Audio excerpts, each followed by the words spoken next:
జనక మహారాజా పైన చెప్పిన విధముగా షోడశ అంటే 16 ఉపచారాలతోనూ గాని లేదా నెలపొడుగున ప్రతిరోజు సహస్రనామాయుతంగా గాని శివపూజను చేసి పూజ యొక్క చివరలో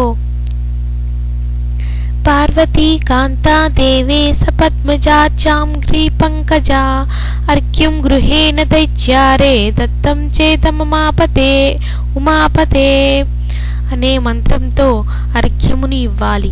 అనంతరం యథాశక్తి దీపాలను సమర్పించి శక్తివంచన లేకుండా బ్రాహ్మణులకు దానమును ఇవ్వాలి. ఈ ప్రకారముగా కార్తీకము నెల్లాళ్ళు కూడా బ్రాహ్మణ సమేతంగా నక్తవ్రతాన్ని ఆచరించేవాడు 100 వాజపేయాలు వెయ్యేసి సోమాస్య మేధాలు చేసిన ఫలాన్ని పొందుతారు. కార్తీకమంతా ఈ మాస నక్త వ్రతాచరణ వలన పుణ్యాధిక్యత పాపనాశనము అవలీలగా ఏర్పడతాయి అనడంలో ఎటువంటి సంకోచము లేదు. కార్తీక చతుర్దశి నాడు పితృప్రీతిగా బ్రాహ్మణులకు భోజనం పెట్టడం వలన వాళ్ళ యొక్క పితాళ్ళందరూ కూడా సంతృప్తులవుతారు.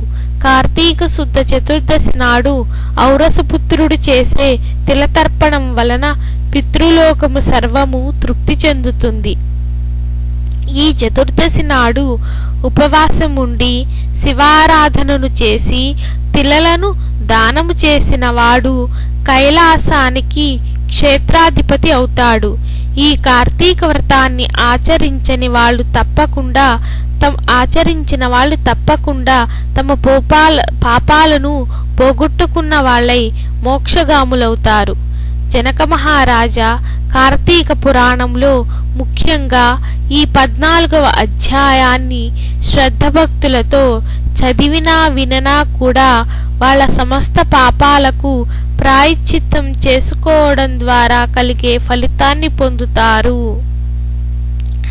ఏవం శ్రీ స్కాంద పురాణాంతర్గత కార్తీక మహత్యే త్రయోదశ చతుర్దశాధ్యాయౌ 13-14 అధ్యాయములు సప్తమ దినము సప్తమి పారాయణం సమాప్తం.